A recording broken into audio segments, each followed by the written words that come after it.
จับเหรอว่าน้องหนูเดี๋ยวก็เดินมาเองไม่มามันจะไปรับพี่ไม้เร็ว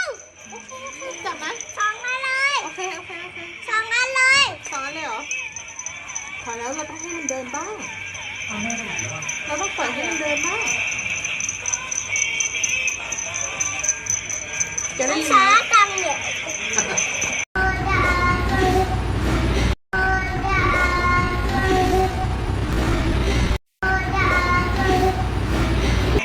จับเหรอ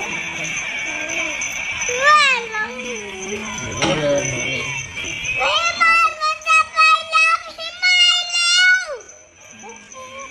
จับไหม สองอันเลย โอเคสองอันเลย สอนเลยเหรอพอแล้วเราต้องให้มันเดินบ้าง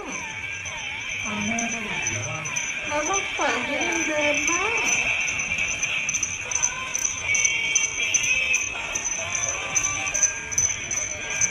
จะได้ยินไหม ช้า